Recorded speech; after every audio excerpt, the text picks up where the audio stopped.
news, views, voices of the global Indian community. India abroad. Before we get started, we really want to take a moment to congratulate all the high school graduates, so please give them a round of applause.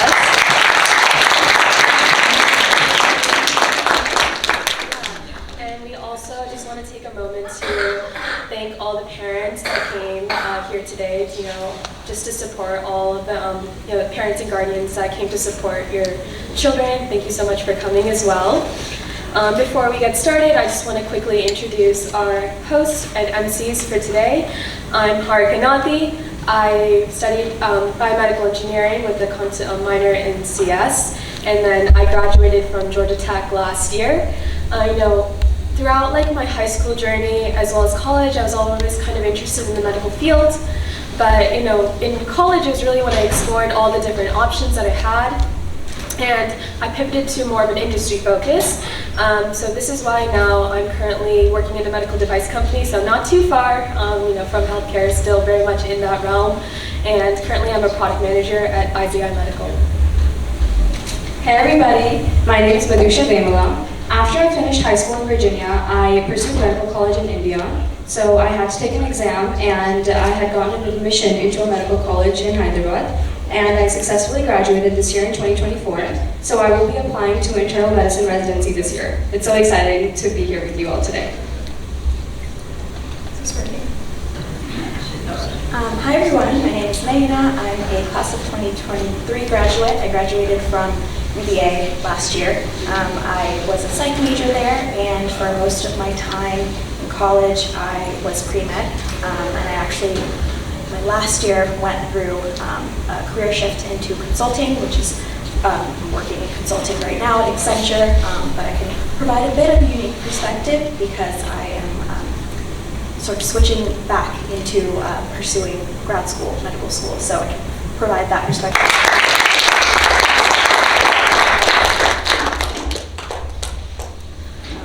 Also, my mic is low, so let me know if I need to speak any louder. Okay. So yeah, it's natural to have a lot of questions. You're embarking on a new path in your life, and you're probably wondering how to navigate these upcoming next 4 years of your life. So some common questions you might have could be, how do I make the right friends? Did I pick the right major? And how will I balance my academic life and my personal life?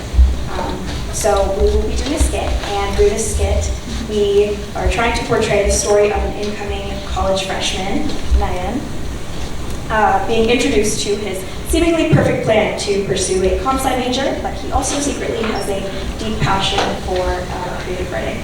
So we'll watch how he navigates through pursuing his passion, but also trying to balance his parents' expectations for his career. How will he convince himself, basically, that it's worthy to chase his dreams when his parents may have different expectations? Okay, so Nayan is a college freshman, unpacking in his dorm, and his older friend Harika comes to help. Can't believe it, I'm finally here. Bro, excited much? I'm excited for the semester start. A bunch of my friends are in my gen ed classes this year. Okay, but seriously, college is definitely a time to explore. Are you sure you're locked in on CS? Maybe. My parents insisted, but deep down, I always loved solving puzzles, creating apps, and coding in my free time. Okay, but what about that secret poetry notebook I found in your backpack last year? Oh, that's just a hobby, right? I mean, computer science is practical, secure, it's what everyone expects anyways, right? Okay, but listen, you're not a machine, College is more than just career paths and finding what's best for you. Some paths are well-traveled like comp-sci, but there's always hidden paths there, that's where your passions lie. But what if I get lost? Sometimes getting lost means finding yourself, Nayan? But you have to trust your instincts. You're an adult now, okay? You know more than you think. All right. Okay, so Nayan is excited. It's his first semester at the college he wants to be in. So he's introduced to a whole new world. We heard him mention his friends. You'll find a lot of freedom in college, and you'll experience quite a few things you've never run into before. So it's important to make decisions that are true to who you are when you're confronted with new, exciting situations. So please welcome police officer and flight paramedic Jonathan Kaminsky to talk about his decades.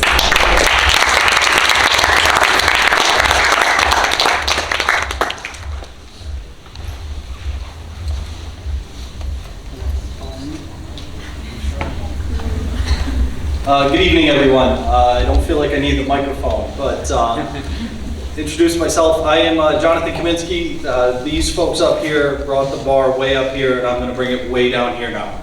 I'm originally from Buffalo, New York. I went to community college. I basically always knew I wanted to be a police officer. Alas, here I am. It's that easy. It's always impressive when I hear some of the younger folks, the paths that they've taken.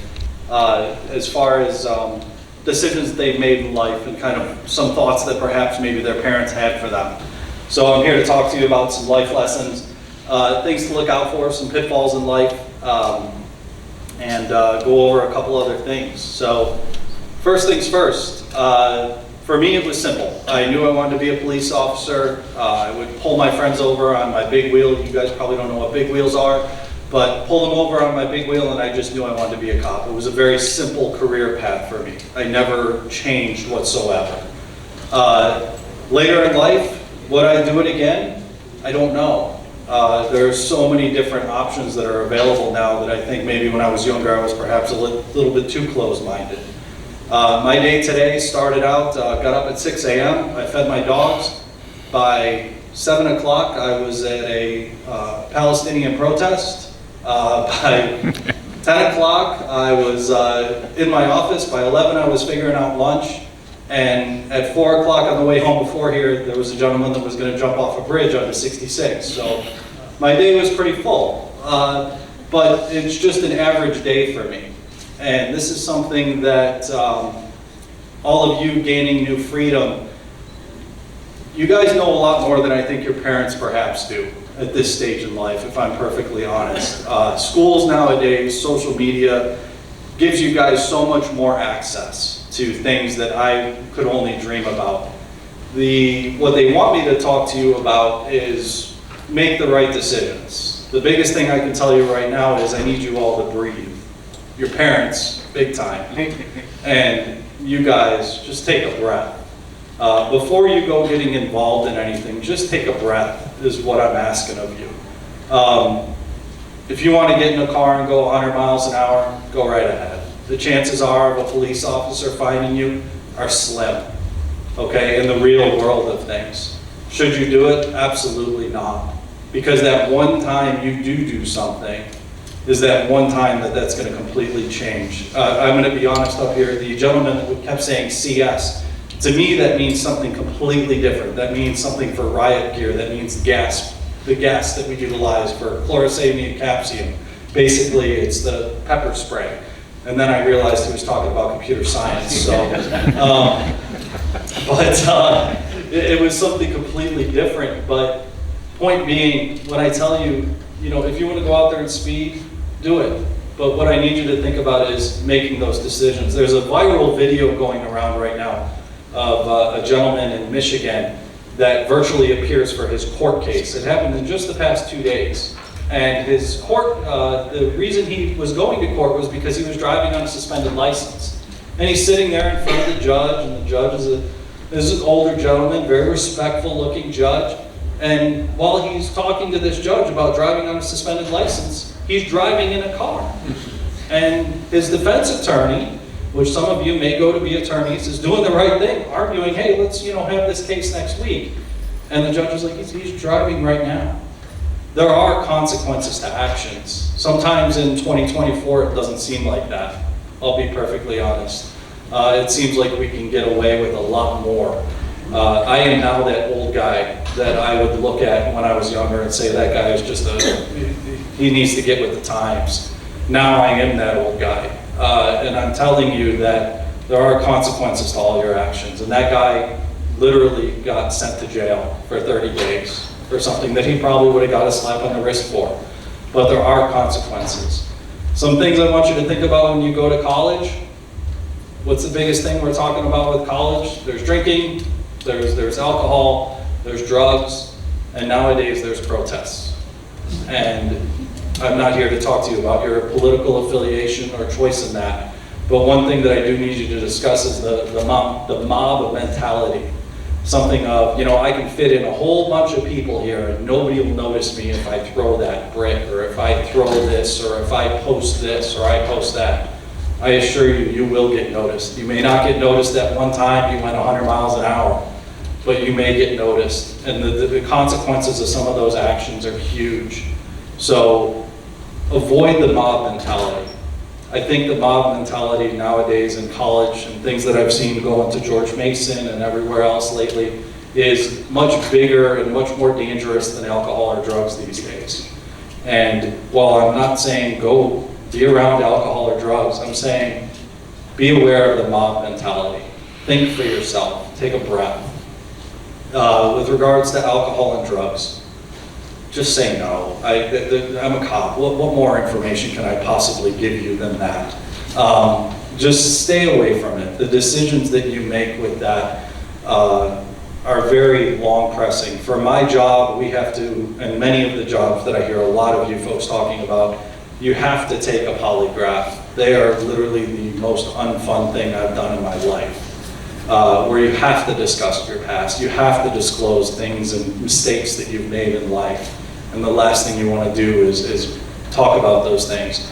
You need to be able to talk to your friends, talk to your parents about everything that's going on. It was interesting when I was watching the skit, I'll be honest, my interaction with many Hindu families has been on the street when I was a patrol officer for several years. And it was typically the parents wanted one thing, the child wanted to go another way, and there was just no in between. And some of you may feel that way. And what I'm saying is you're now an adult. You need to find a way to use your words to discuss those things, to find your own path, to work with your parents, to sell your side of the story. You have to do that. You have to find good ways to communicate with your friends, with your parents. Not just go after the CS degree if that's not what you're after. If your heart isn't in it, I assure you, that's not where you're going to want to go. It was interesting in the skit, they also talked about holding on to hobbies. I'm a police officer. The moment I pull my car behind people, everybody slows down, the windows go up, the music turns down. On the side, I run actually a party business. People would not think that whatsoever, but I do. I run a phone party business on the side. You have to have some sort of passion on the side that you appreciate. Don't just make money off of it and enjoy yourself with it. Find some sort of an outlet. Find a way to keep that passion alive.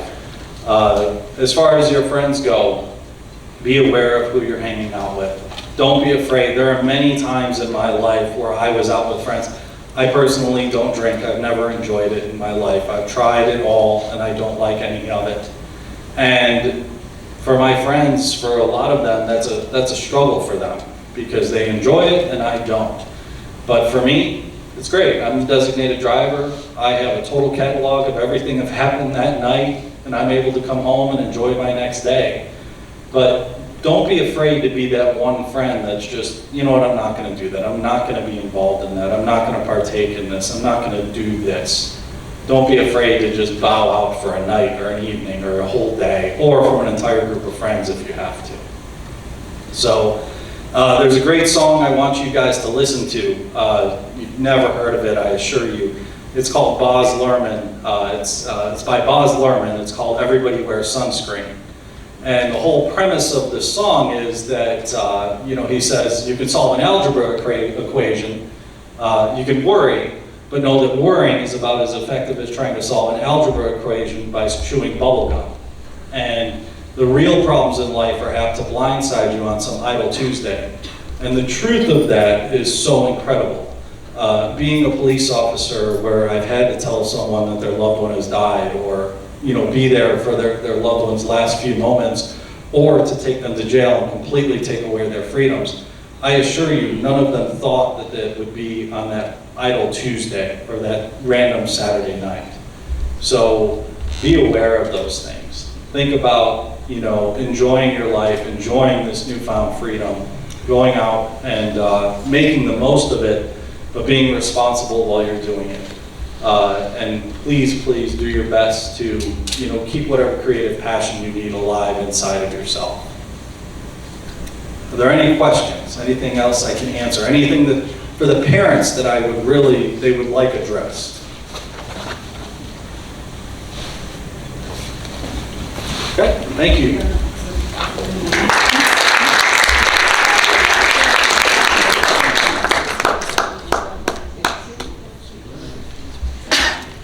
Thank you so much, Police Officer Jonathan. It was really great to hear your insight, especially on just overall, your comments about communication and just how important it is. Sometimes we honestly feel like, we'll never, try to find the middle ground between our parents and us, but, communication is so important, and it's only when you start talking that flow really starts, and you can actually really be able to connect and really understand, what everyone's meaning, because at the end of the day, your parents just want what's best for you. So you just need to understand where they're coming from. You need to talk enough to understand, so that they understand where you're coming from. So it's exactly what Police Officer Jonathan was saying. So yeah, thank you so much. And before we continue, we just wanted to bring Dr. Krishna Mandaraju on the stage, so we can have everybody, all the speakers, on the stage.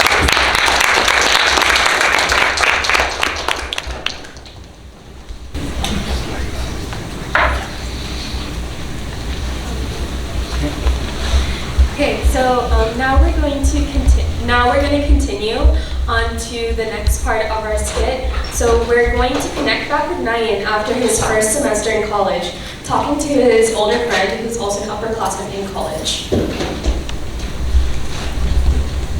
Yo, I just saw the new Writers Club open up in the library. Are you in or are you in?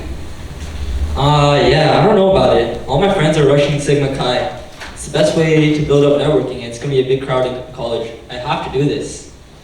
Yeah, but is this what you want to do or what you think you have to do? I mean, I'd much rather sit in the library and be part of the book club. But I already told my friends we would do this together. And I'm more, quote-unquote, an out-of-there guy. So I need to be more out there, in college. Yeah, sure, but you'd rather ride a baseball bat than socialize with other people. I know you.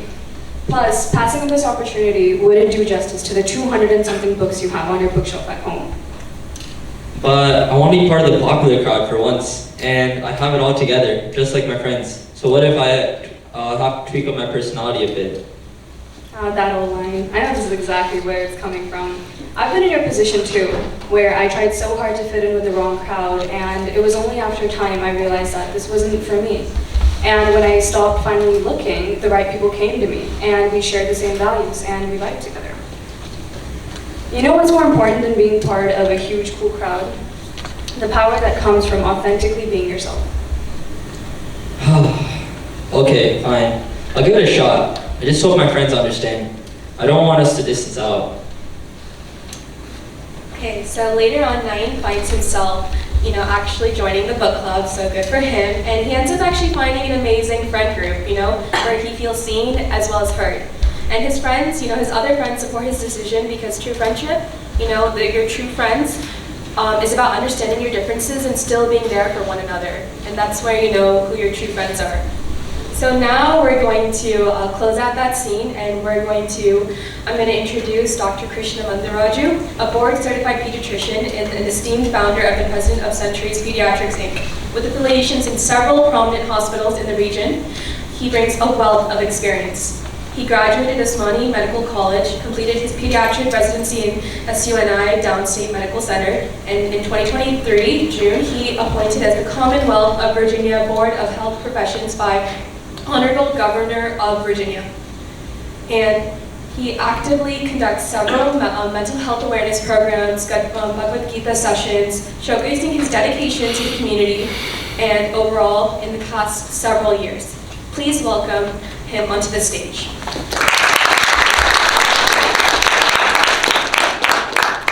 Thank you.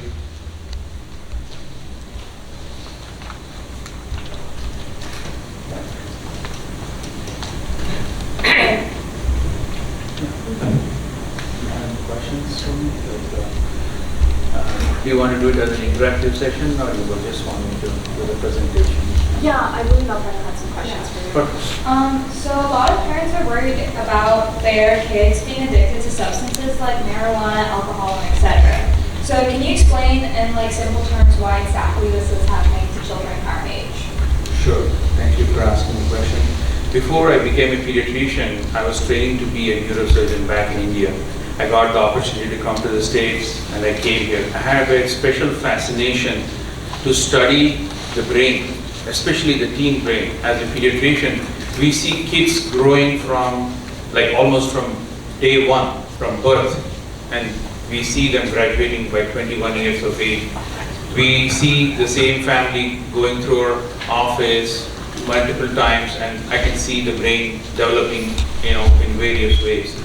So, to answer your question, you can go to the first slide, please. I just want to be able to look at it.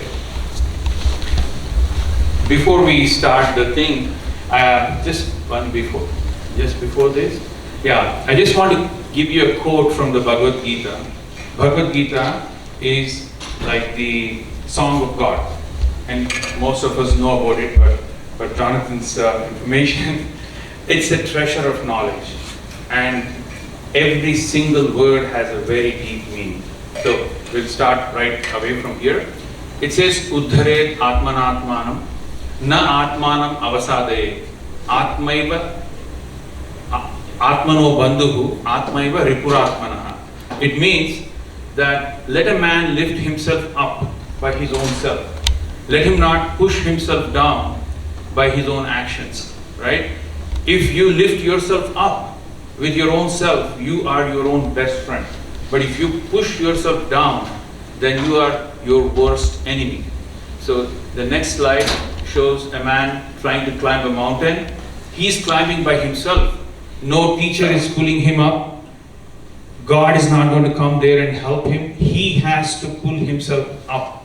But he also has to make sure that he doesn't fall down by himself, like pushing off the wall and fall down. That would be not right. So with that preamble, we can go into what causes addiction, what's happening in the brain. For the teens, this is a very important thing because the mechanism of whatever happens with alcohol is the same thing with vaping, it's the same thing even with the cell phone addictions. The method of addiction is still the same. So this picture shows two neurons. We all studied biology, so there's two neurons, neuron A and neuron B. They're small packets of chemicals which are released, and these chemicals are called neurotransmitters. There's 4 main neurotransmitters for our discussion today. Number 1 is dopamine, and the second one is glutamate, norepinephrine, and then serotonin. So these are 4 things we will be talking about today. So these, if we can go to the next slide. So to explain this in a much easier way, we take the case of a girl, we can call her anything, where I'm calling her Katie here. So Katie suffers an injury that needs surgery. And throughout the healing process, she's prescribed painkillers. Now these prescription painkillers, they are high amounts of morphine-like substances. So what happens in her story? So as soon as she takes these painkillers, there are certain areas in her brain starts working. Remember, let's assume she's a teenager. So her frontal brain, the front portion of her brain is not much developed. But these chemicals act on the midbrain. The midbrain is your fight and flight portion of the brain. It helps us to either fight or run away from a situation. So, and you see the one in grayish blue, that's the midbrain, basal ganglia. The extended amygdala is the red one. And the frontal lobe is the green one in this picture. So, in the next slide, please. So after a few months of taking these painkillers, Katie notices that she needs more and more of these painkillers. What happens is that she gets tolerance. So as you keep taking these drugs, whether it's alcohol or smoking, one beer is not going to be sufficient. You will graduate to higher and higher levels of medications. So same thing happened with her. She needed more painkillers because that's how you progress. Next slide, please. So this picture shows the green part is the dopamine level when we eat like a fruit, like we have a banana, we feel happy, our hunger is satisfied, our dopamine level spikes to like 100, for example. But when you take a drug or alcohol or opiates, any of these street drugs, heroin or any of these, your dopamine level surges to 1000 or more. So it's like 10 times, 100 times more. So because of that, our happiness potential, our happiness threshold is increased. Small things won't make us happy anymore. You got a promotion, you got like your first grade, you got like first rank in the class, you got like 100% marks in your computer science. It's not going to make you happy anymore because your happiness threshold has been moved up from normal to much higher. And because the threshold has been moved up higher, you won't feel happy anymore. That's called anhedonia, lack of pleasure. So this frontal lobe, which is important for making, it is the seat of personality, the frontal lobe, the front portion of your brain. This is where it's slowly developing in children, like in teenagers. Maybe in some kids it takes up to 25 years. So this is why politicians try to take advantage of young children, because the capability to make judgment is not there for these young kids. They're very smart, they have good reasoning, but it's not completely developed. The front portion of the brain is not completely developed. Next slide, please. The midbrain is the flight or fight mechanism. If the frontal lobe is the Superman, the midbrain is like the tiger. Like it's like it acts immediately. You see something, you want it, or you run away from it. Next slide, please. So then the next area of the brain comes into play. It's called extended amygdala. This is where the second neurotransmitter we talked about, that is the glutamate, acts. So glutamate, it reinforces your capability. So suppose you're driving through an area where you used to go and get a beer, you will think that, oh, I need to go back there. So this reinforces addiction. So it's a very, very strong urge which pulls you into there. That's why this glutamate is that's the chemical picture of it. We can go a little bit faster. So when these addictions sets in, then all kinds of behaviors will get justified. They'll start lying, they'll start stealing, they'll start hurting other people. For $20, they can kill. That's the kind of mentality it will take you to, because of these two neurotransmitters, dopamine and glutamate. The next slide. They start lying, manipulating, rationalization, justification of their actions. This is what it makes you start doing. So what Katie does, she is running out of her medication, so she starts stealing pills from her parents' closet. So parents, please hide your prescription pills. Don't keep them in an open area. Sometimes neighbors' kids can come into your closet and try to steal narcotic pain medications. So this is very important.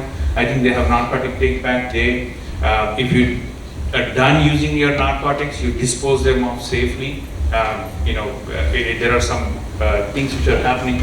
So again, Katie's parents notice that she's strangely behaving. She's behaving very strangely. She has a new set of friends, and then they even find a bag of loose pills in her house, and they confront her. But what does she do? She lies. Because again, why she does that? It's not because Katie is a bad girl. It's because of that neurotransmitter glutamate, which is making her go back again and again. Again, she can't find enough pills, so she now graduates to heroin, and she starts snorting heroin. Next slide, please. So this is what is anhedonia, pleasure deafness. So which is what is making her go higher and higher. Next slide, please.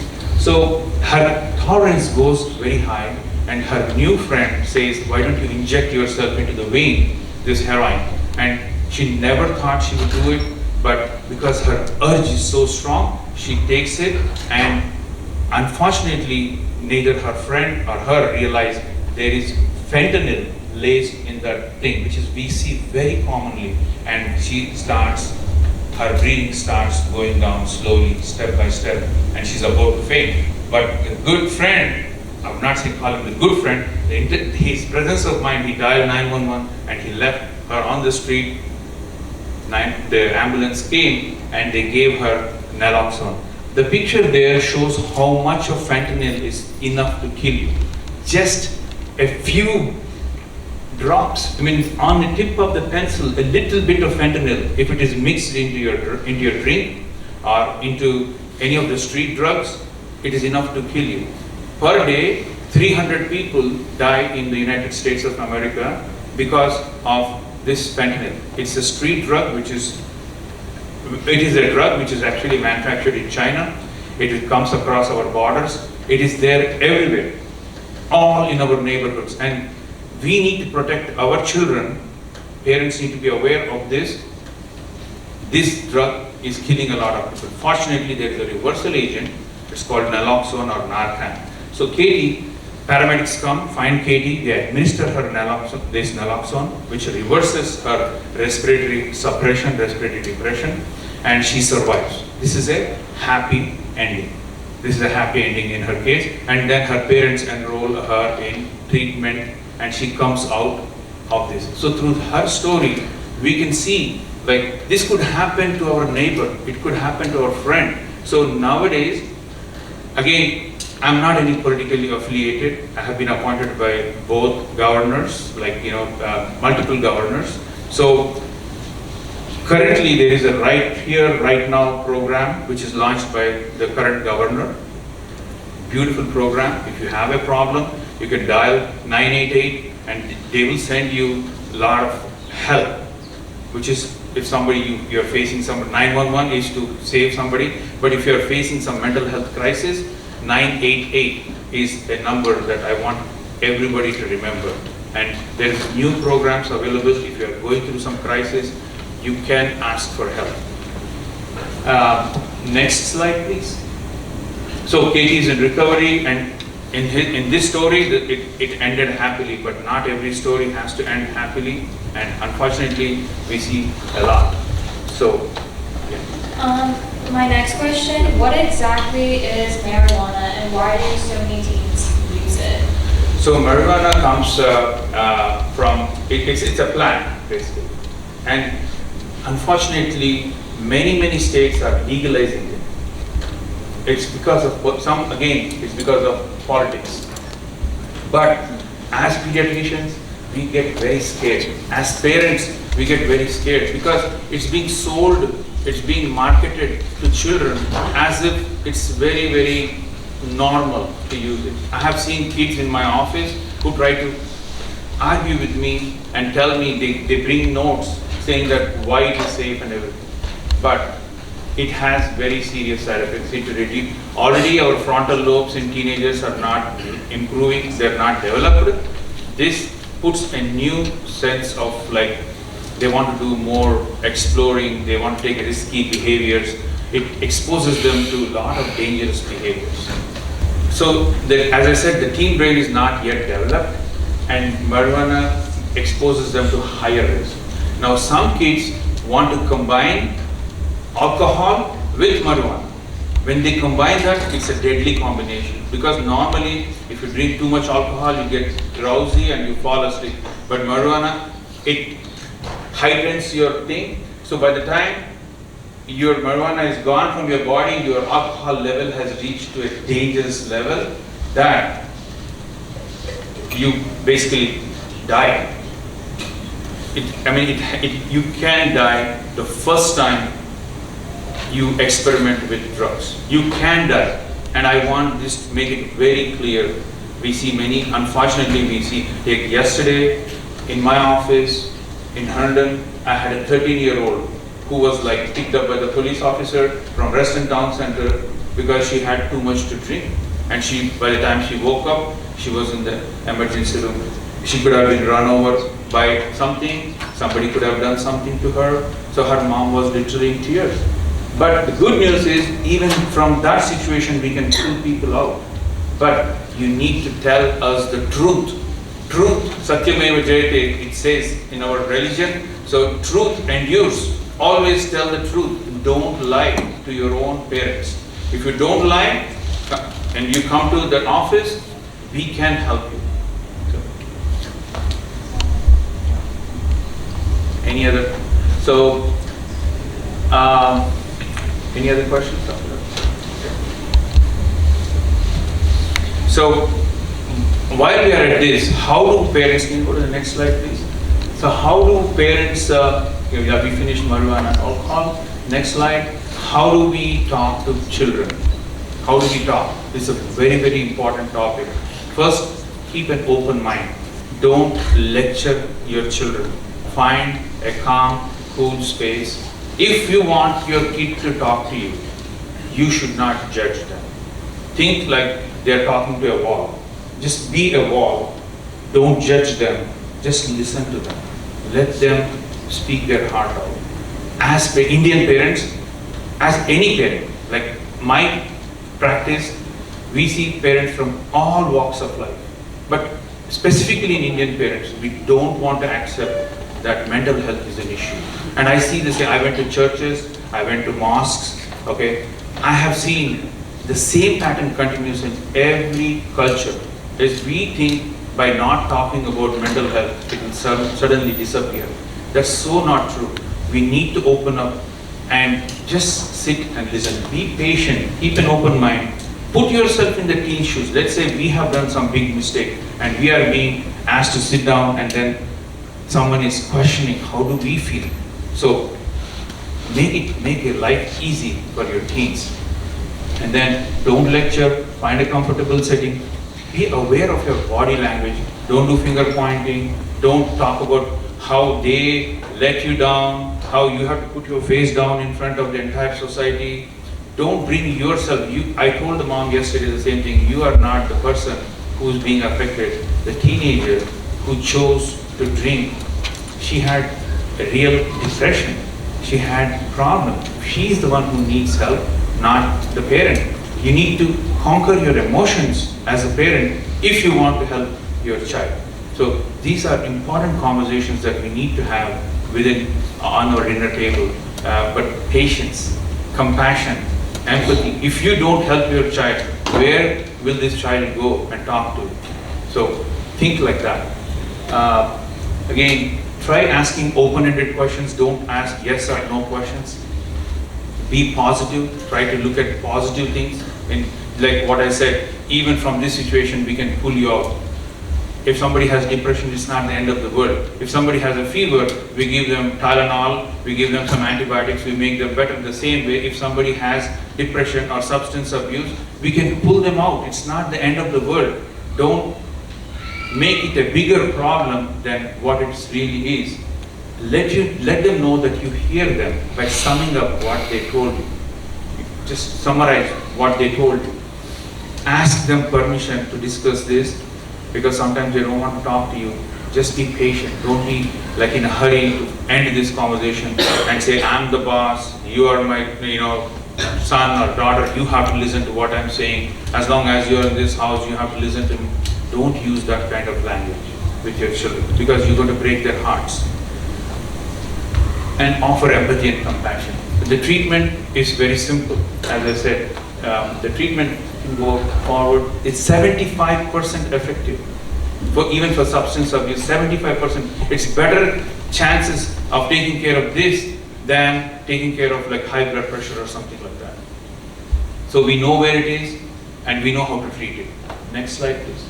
So basically, we are reducing the hedonic set point where it used to be the dopamine had surged. So slowly over a period of time, we need to bring that dopamine surge down. But after a long hard work, after 6 months, they see if they're pulled to a party and then again they start drinking, they're back to square one. So it's a very painful process. I said treatment is there, but it's not easy. So better don't start. Like as Officer Jonathan said, I don't drink, he doesn't drink. We are adults standing in front of you. You don't need to drink to be happy. Happiness should come from within. And I'm going to come to the couple of Bhagavad Gita shlokas which tells when do you get real happiness? Happiness should not come from substances. Happiness should come from deep inside your own heart. Next slide, please. So the main thing is we give the coping skills to children, we promote the spiritual growth. Again, we need to remove the stigma. We need to give science to parents and to children. We need to apply to the criminal justice world, right? And then we can move forward. So how do you open a conversation with your children? You can, next slide. My coach, my personal coach, Steve, he has an app called Exercise Simple. He made it into 5 simple things. Seeds, sleep, exercise, eating, drugs, and then silence. Silence is meditation. So if you remember again, sleep, how much sleep are we really? Truthfully, how many of you are sleeping 8 hours a night? Yeah, maybe 1 or 2. Most of us sleep very little. It has devastating consequences on our health. We need to set a time. If you have to wake up at 6 o'clock in the morning, you have to sleep at 10 o'clock. You cannot run on less and less and less and less sleep, watching a lot of video games and playing, watching YouTubes or social media, because sleep is very, very important. You can make a simple chart like this, because if your sleep is not good, you can get heart attacks, you can get mental health illnesses, you can, all the things. So sleep is very important. Exercise every day. You should say, like, out of 7 days, exercise more days than not. Simple. Eating. Eat. Know how many calories you're eating per day. As simple as that, right? If MyFitnessPal, you can use this as an app, and then it can tell you how many calories you're eating. Drink. The sad truth is many people cannot get over the weekend without drinking. Many of my friends, they have to drink on Friday, they have to drink on a Saturday. In colleges, the parties start at Thursday night and it lasts until Sunday. They keep drinking, some of them wasted away, drinking over the weekend.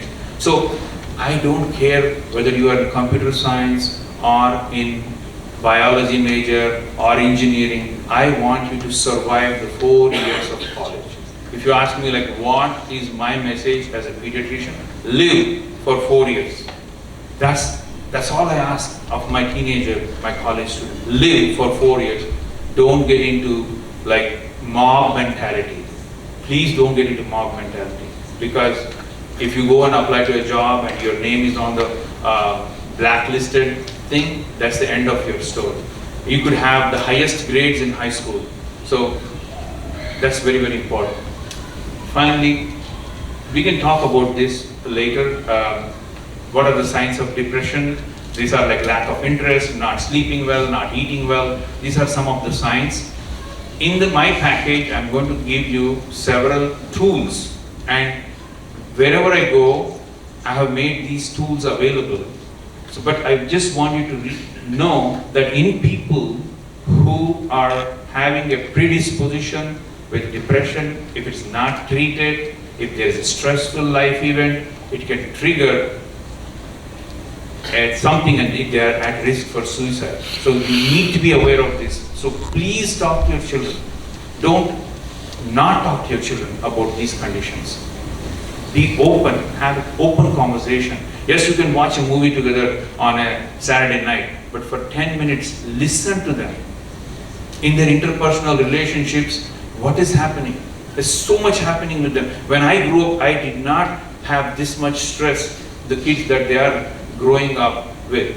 So please pay attention to them. Understand that the society that they are living in, they are under so much stress. An average teenager receives like at least 50 messages per hour, if not more. So they have to balance so many things. So even when we try to say something, they may be irritated. You don't get irritated at them. Empathize with them. So basically, the buzzword in medicine now is chronic stress. If a child is playing video games for like 7 hours, in that video game someone is shooting at them. Let's say some shooter came here and we are hiding behind and trying to shoot that person. We are under a stress. Our stress hormones are firing. This is what our kids are like if they are playing 7 hours of video games, Fortnite and other things. So this is called chronic stress. It's messing up with hormones, the two hormones, norepinephrine, the neurotransmitters norepinephrine and serotonin. It is affecting their brain and it is messing up and it's causing mental health issues, which is beyond especially during COVID times, it multiplied like multifold mental health conditions. So that's why the fifth one, which I said, silence. Please do yoga and meditation every day, at least 10 minutes a day. If you don't know, I can teach you guys also. There are many great people within our society who can teach you how to do meditation, but calm down, keep your phones away, close your eyes. Meditation is nothing complicated, just breathe in, inhale, hold your breath, exhale. You can do 10 seconds, 10 seconds hold, 10 seconds exhalation. As simple as that. Watch your breath for 10 minutes. It will calm all your hormones down, all your neurotransmitters will calm down. It's very simple. Anybody can teach you. Next slide, please. So this is all into the science of it, but I summarized it. Next slide, please. Next slide. Yeah, so Officer Jonathan just said like somebody tried to jump off, right? So having barriers, preventing like access, complete access to firearms, okay? Storing the pills away. These are things for primary prevention of suicides. If you know some kid is like sick at your home, don't keep all the pills in front of him, because in a weak moment they can take it. So primary prevention is very important. Then, next slide please. Step 1, recognize if somebody is depressed in the family, recognize the warning signs. Have internal coping strategies, like have a method in which you will reach out to your close friend or your aunt or your uncle or your mom or your dad to remove those bad thoughts from coming into your brain. Again, I have listed the number 988, like 911, there is a mental health helpline 988. So just one slide back. People who can distract me from my thoughts, people who I can ask for help. So never hesitate to ask for help. Nobody is going to judge you. If you come to a pediatrician or to a mental health specialist, they are going to help you. There are so many people there to help you. There are counselors, there are psychologists. I myself have helped hundreds of teenagers come out of depression. So it is very simple. To me, it's as simple as treating fever. Nothing more than that. Don't make it more complicated. Next slide, please. These are some helplines. This is a valuable resource, and I told Srinivas Garu that we will give you this access. There is a screening questionnaire. If you doubt that either yourself or your kid has a question, questionable mental health concern, you just need to go and fill up these questionnaires. There's a 17 questionnaire pediatric symptom checklist. There is no blood test for mental health illnesses. It's just a simple questionnaire. Fill up that questionnaire. If you are positive, go to your doctor. He will refer you to a specialist. The specialist is going to give you medicine. In a few months, you're going to be completely fine. I want to simplify this. I want to tell you it's as easy as opening a piece of banana and putting it in your mouth. As simple as that. Nothing more. It's not complicated. Next slide, please. So, what does our Vedic science, what does like Bhagavad Gita talk about addiction, which was written centuries ago? Centuries ago. It says, Dhyayato Vishayan Pumsaha Sangasteshu Upajayate. Means if you keep thinking about something, you get attached to it. Sangat Sanjayate Kamaha. Means when you get attached to something a lot, you get, kama means desire for it. You want it. But when the desire is not fulfilled, you get angry. Okay? Sangat Sanjayate Kamaha. Kamat Krodho Vijayate. You get angry. Right? And then what will this anger will do? Krodhat Bhavati Samoha. When you get angry, you lose your judgment. You get confused. Right? Samoha Smruti Vibhramaha. All the things you were taught in high school or middle school, you forget when your intellect stops working. Samoha Smruti Bhamshat Buddhi Nashaha. Your intellect is gone. When your intellect is gone, you are finished. Buddhi Nasha Vinashyati. So these two slokas, these are the two slokas which got me interested in Bhagavad Gita. I thought like this is beautiful. It's explaining the addiction science. Because like let's say there's a small story I want to tell you guys which will help you understand Like there was a man who was arrested by the police and brought in front of the judge. And the judge asked him, like, what did you do? He said, I hit the police officer. Don't you know that you're not supposed to fight with the police officer? He said, but I was in a fit of rage. Something happened, something took over me. So why were you so angry? Because this gentleman did not sell his piece of land to me. I got angry at him.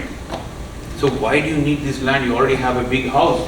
He says, every day I'm driving home, I see this corner piece of land, and every day I'm seeing it. I thought that this land I should get it. I went and offered him like twice that money or 10 times the money, but the gentleman does not want to sell it. So I got into a fight with him. Many people came and tried to stop me, but I didn't listen. The policeman came and tried to stop me, but even then, like I turned around and started hitting him. So this shows if you keep thinking about something all the time, whether it is video games, whether it is like drugs, alcohol, or anything, if you keep thinking about something all the time, you get attached to it. That attachment will turn into desire. If that desire is not fulfilled, you get anger, and that anger gets out of control. You lose your brain, and you will do stuff which you are never supposed to do it. So don't put yourself into situations where you lose control.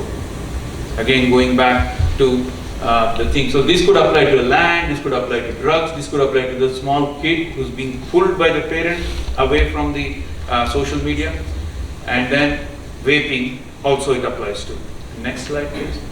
So this is a beautiful representation, like a chariot. Again, comes from the Bhagavad Gita. The 5 horses are your 5 senses.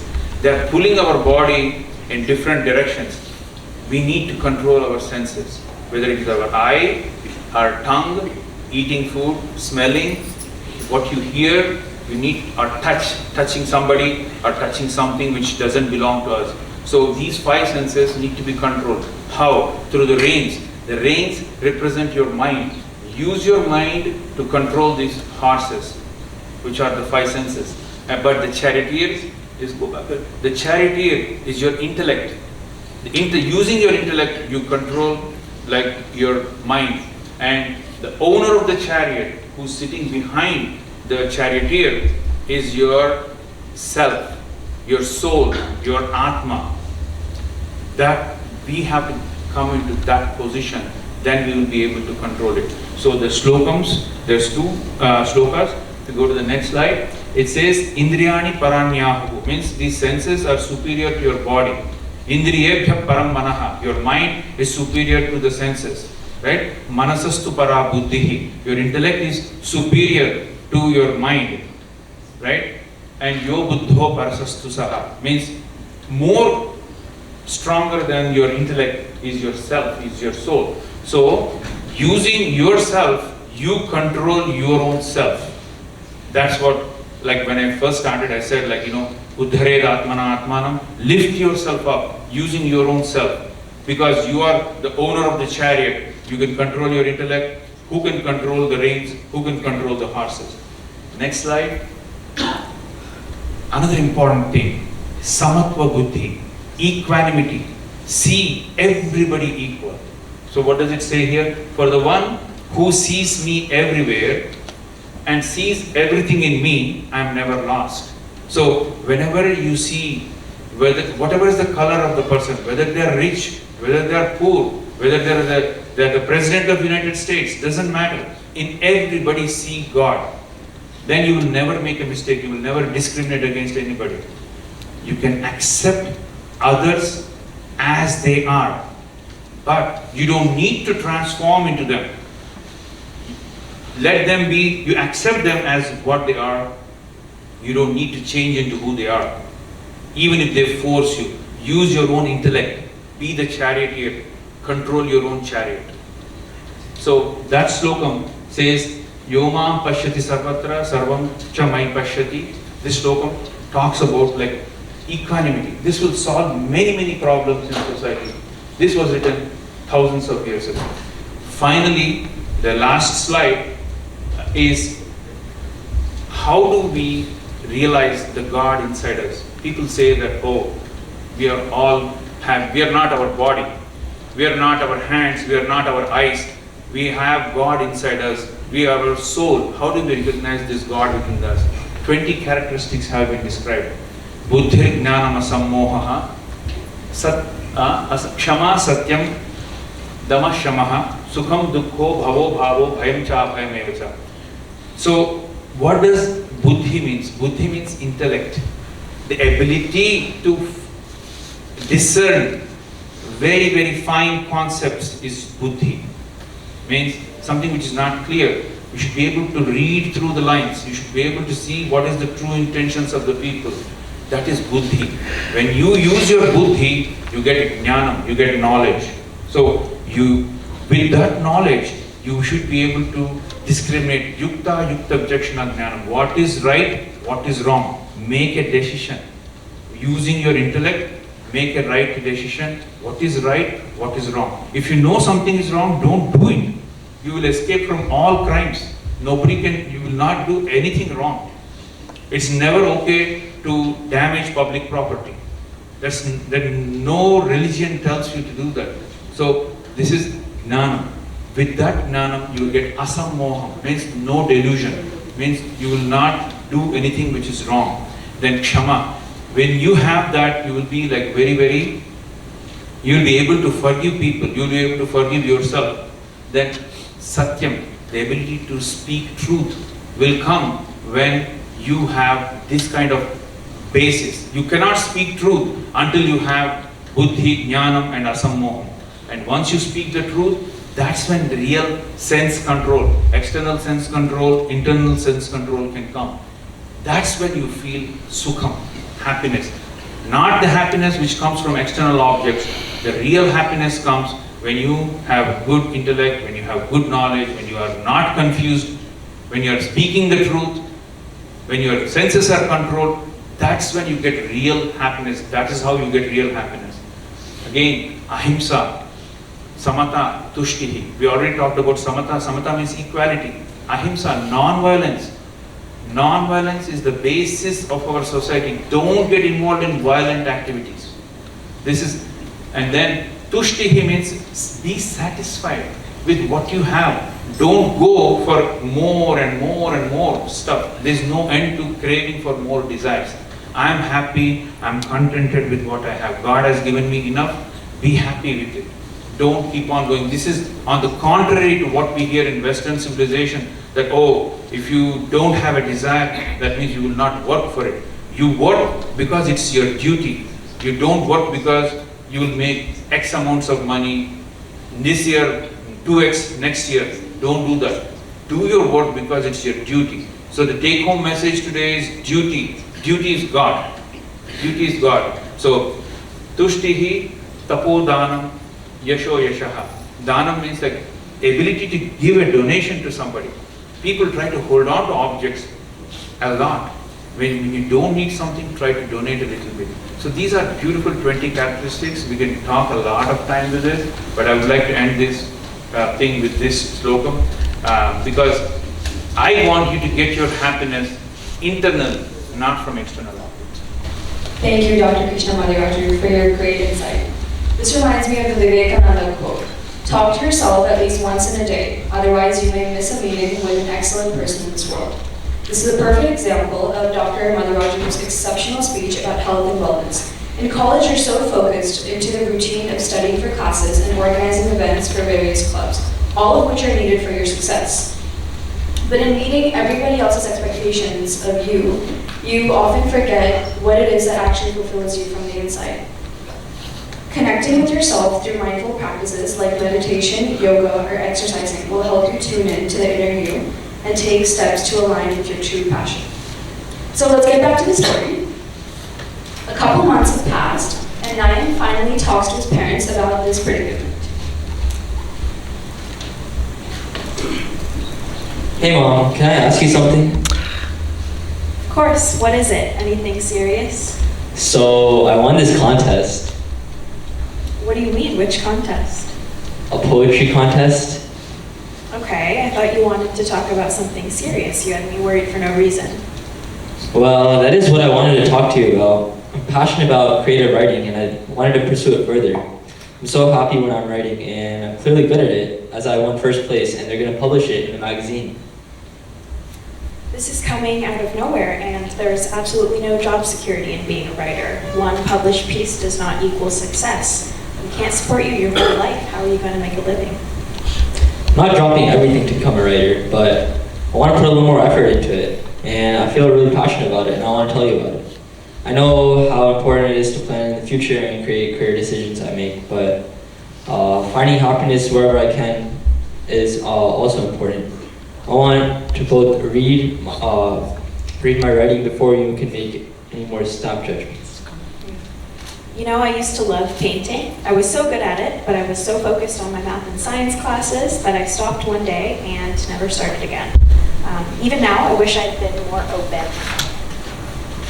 I wish I'd been more open to balance in my life. I feel like I lost out on a really big source of happiness and fulfillment. And I really think it's important to find balance in your life. We do want what's best for you.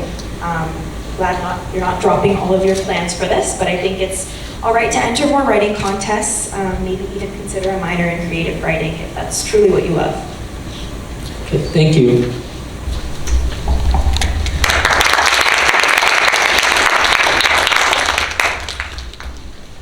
No matter how hard we try, our passions have a way of catching up to us. Somehow, an inner voice, an intuition, nudges each and every one of us to take that step before we consciously even realize it. Then what about the expectations of our parents?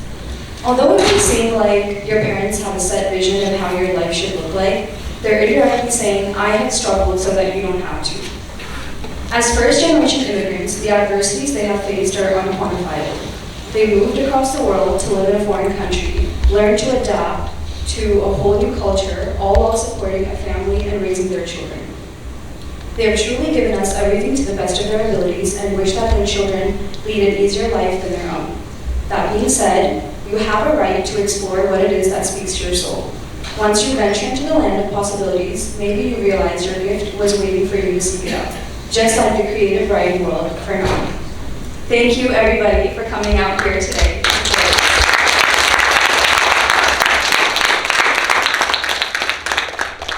I'd like to thank the Lotus Temple for allowing this event to be held.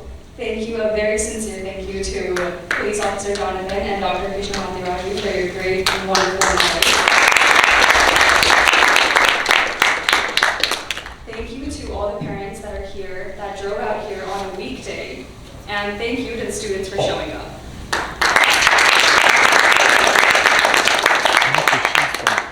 Any questions from them, please? Does anybody have any questions? Yeah, from students or parents. At this point, I request any parents, if they have any questions, to speak up. Again, this is an open dialogue. This is one of the happiest moments for every parent and every kid to be in one room and getting the guidance from the doctor and a law enforcement officer.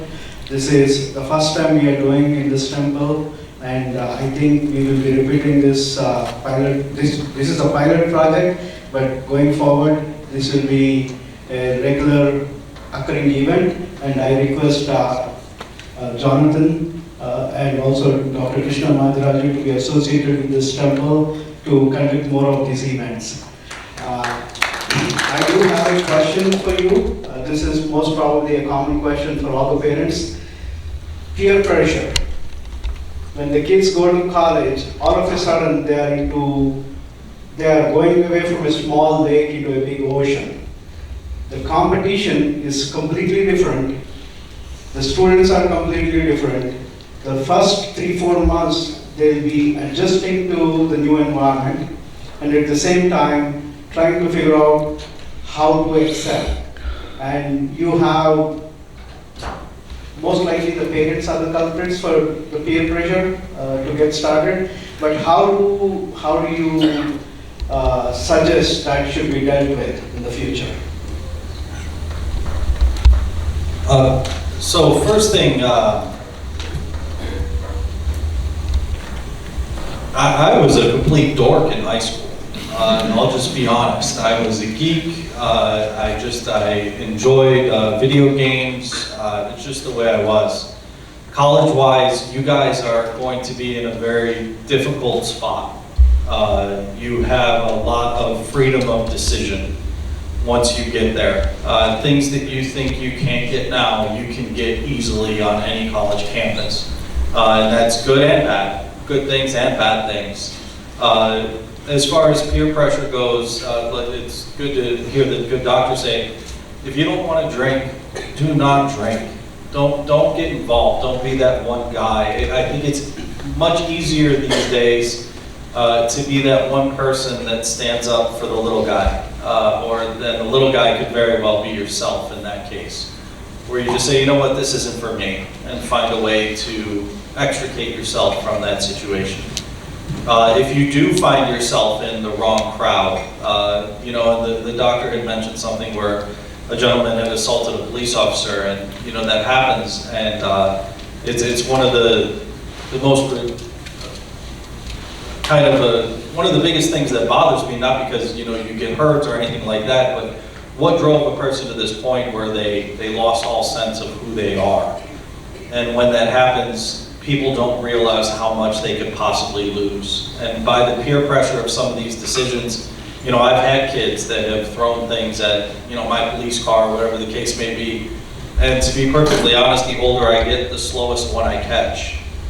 Which typically sometimes may not be the one that threw the rock or anything like that. And the problem is you are just simply associated with that. And some of you, all of you, have an incredibly bright future ahead of you that you don't want shredded because of someone else's foolish decision. So my point being, some of you may pledge for fraternities or sororities or things like that. While there are incredible social aspects, I have basically maybe 3 friends at this stage of my life. You know, my significant other and the other 2 have 4 paws. You know, your circle of friends sometimes gets smaller, and that's because you sometimes realize that you have everything that you need. You don't need this big, great group of friends. You don't need the whole football team or the basketball team or anything like that.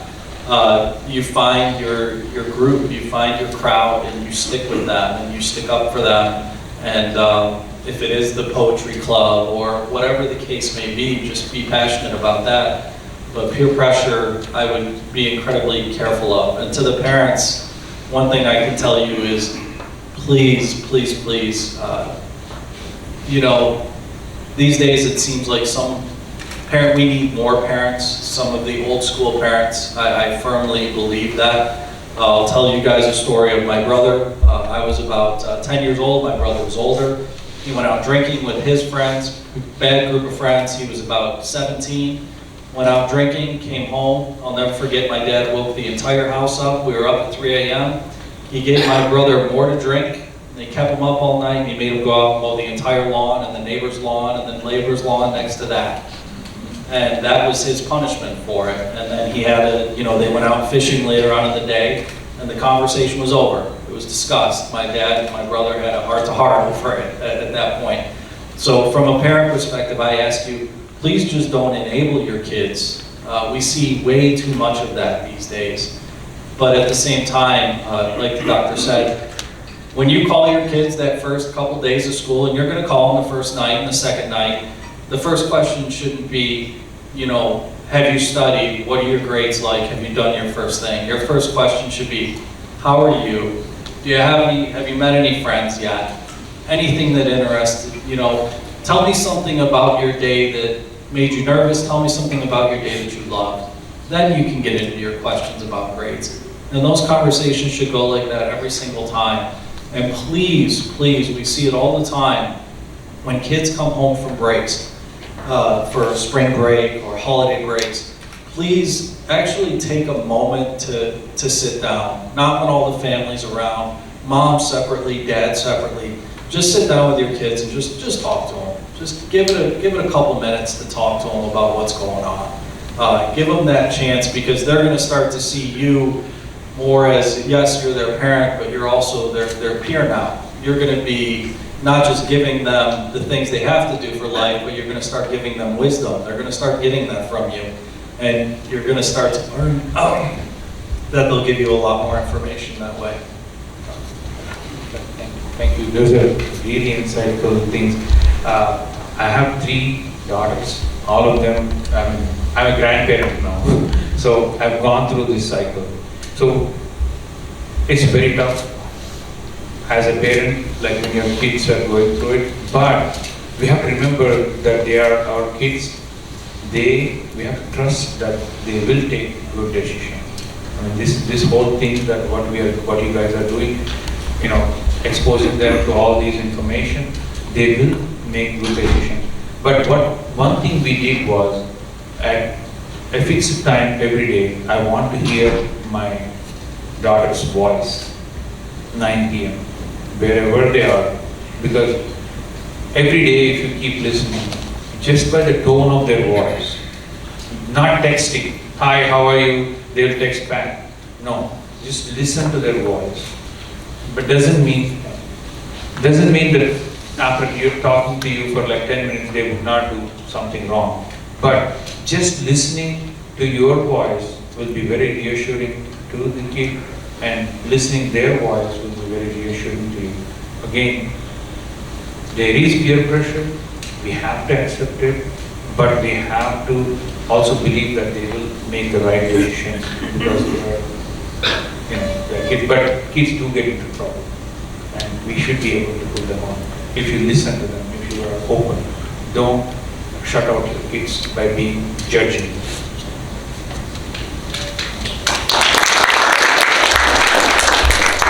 We'll take 1 or 2 questions from the parents. Parents or students, anyone, Students, please yes. don't hesitate to ask questions. You have everyone here. Any one of you. Don't hesitate to ask any questions. I have a question, nowadays I see as a parent and as a child also I have observed, they have a lot of anxiety. Parents have anxiety if my kid is in a safe environment, they make the right decision. And at the same time, kid has a lot of other anxiety, they will be making good decisions, whether I get good grades, whether I'm able to fit into that crowd. So what do you suggest to parents and to the kids, how to deal with this anxiety? Again, anxiety, if you, we have a screening, first of all, accepting we have anxiety. Most of us are in denial that we don't have, we will be saying we don't have anxiety. In one of the things that I shared, there is a question, are you sleeping enough? Are you feeling tense? So these type of questions, there are different types of anxiety, social anxiety and all those things. So first, knowing you have anxiety, knowing what type of anxiety it is, and knowing that there is professional resources available there, and not hesitating to approach those resources. And schools and colleges, they have counselors. Don't be afraid, it is going to get onto their record. And because of that's the biggest fear that I see from Indian families, almost all the families, is if I go to a counselor, then it will get onto the child's record, so I want to hide it under the thing. I will wait for them to come back from their college, and then that too I will go to a doctor who will not write anything. And don't hush about it. You will not do, if you had chest pain, you will not hush about it. You will go to the cardiologist and get taken care of. Heart, chest pain comes from the heart. This is coming from another body part, like anxiety. Very easy to treat it. One of the good things, if you're feeling anxious, is again practicing silence. Do meditation, do yoga. There is wonderful methods which are available, which will help reduce. Once you start doing that, even your heart rate goes down with deep breathing. And there are something called Sudarshan Kriya. I don't know if people have heard.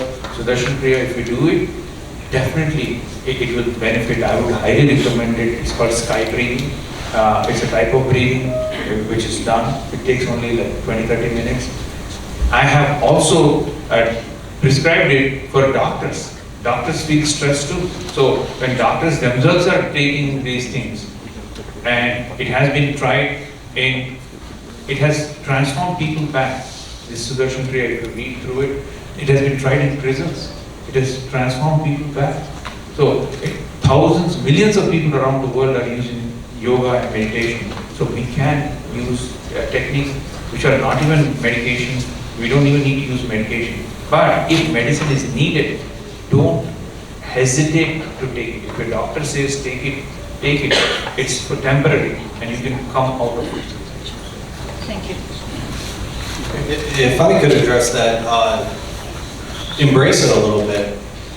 Truly, like if you're starting to feel anxious now, start figuring out, you have a summer to deal with that with your child and talk your way through it, and maybe plan a trip you didn't plan for, or discuss some of the things that you're anxious about. And from the kid's perspective, my mom passed away several years ago. There are many times where I wish I just wouldn't have brushed her off.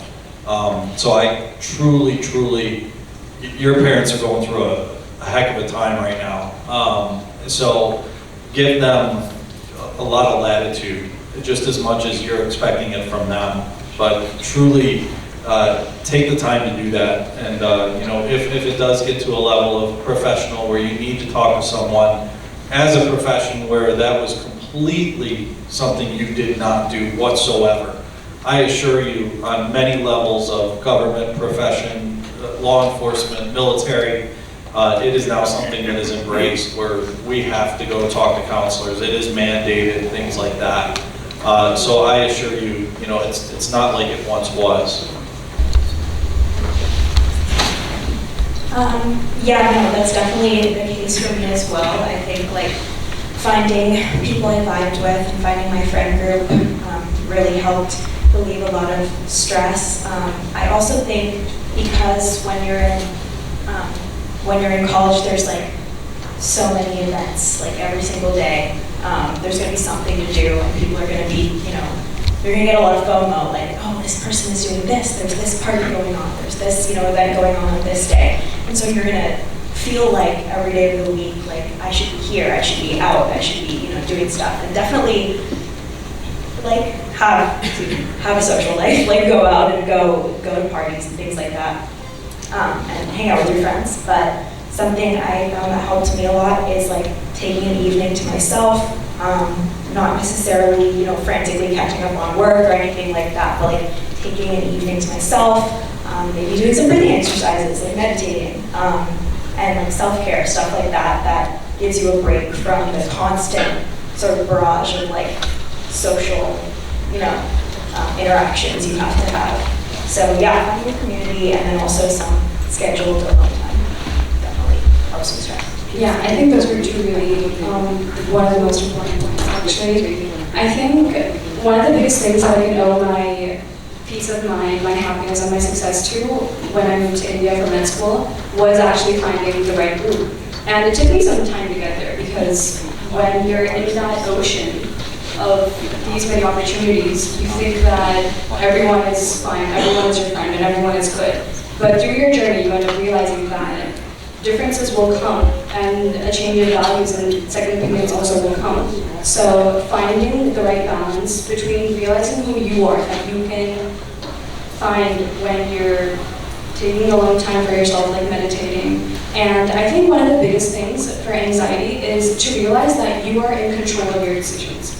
That you are in control of the situation, just to detach from the situation, to be able to connect back with yourself, to ask yourself who you really are, and assess the situation properly. And hopefully your community and your parents will help you do that.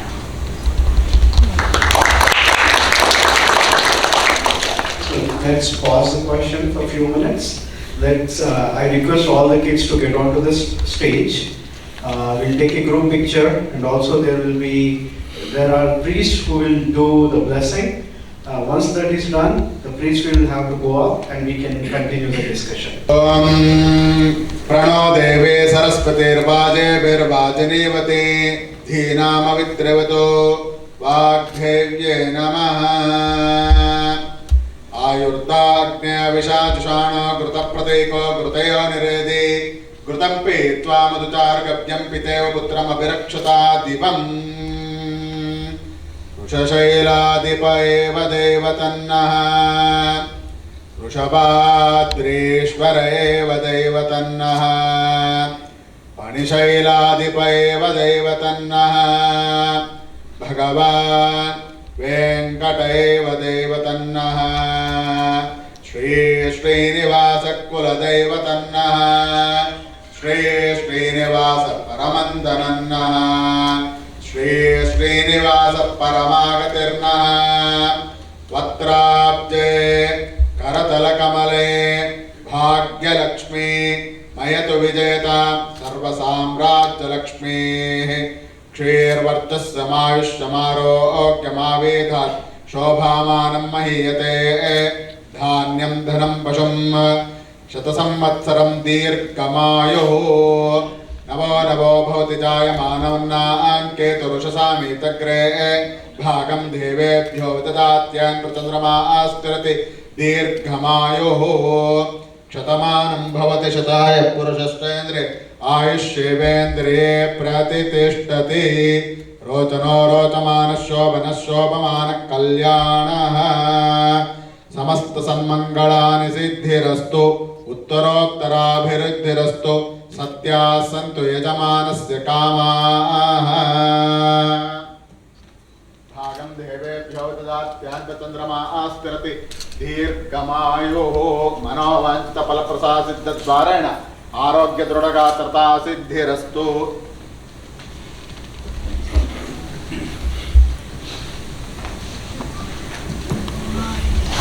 If you can you sit on the stage for 1 minute?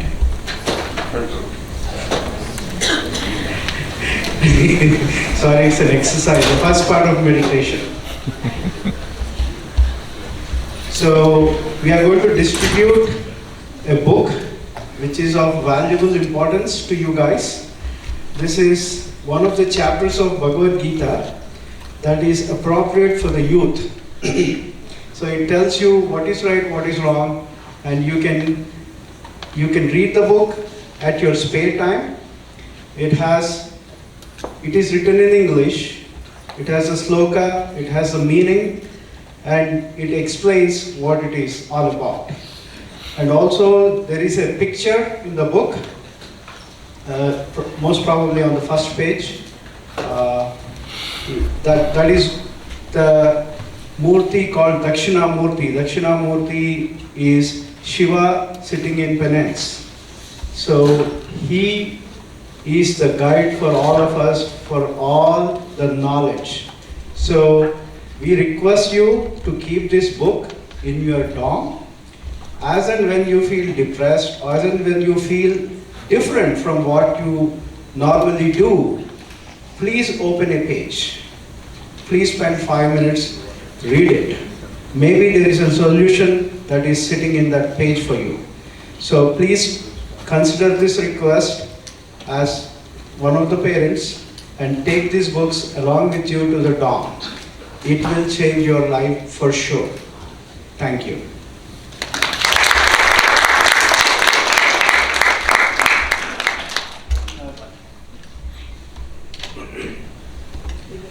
Dr. Krishna Madiraju said, there is a tools and self-diagnostic URLs. I have that, the URLs and the pages. Yesterday we sent the email. If you can, we will send through that email. Now I request the temple committee to honor Dr. Krishna Madiraju Garu and Police Officer Jonathan for spending their valuable time with the kids and sharing their experience and guiding the kids. We truly are going to set the stage for future leaders on this stage, and I hope, I wish, and we are pretty confident that you are going to change the world for sure. Few years from now, you will come back to this temple and believe and remember this day that has played an important role in your lives. Thank you so much.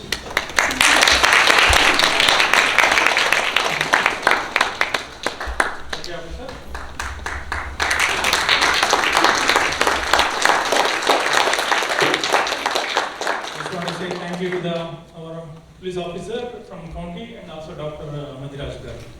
Just want to say another thing for the students, please be connected with your parents all the time, even if you go outside.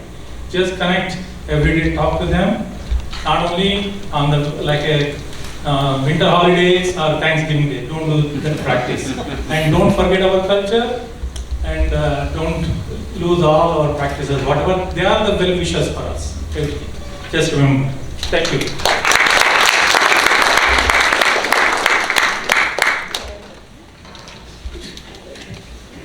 Sir, you had a question you want to ask? Yeah, I want to ask Officer Jonathan, any recommendations you have for the kids for the campus safety? I mean, specifically, I think I really want you to touch upon that topic.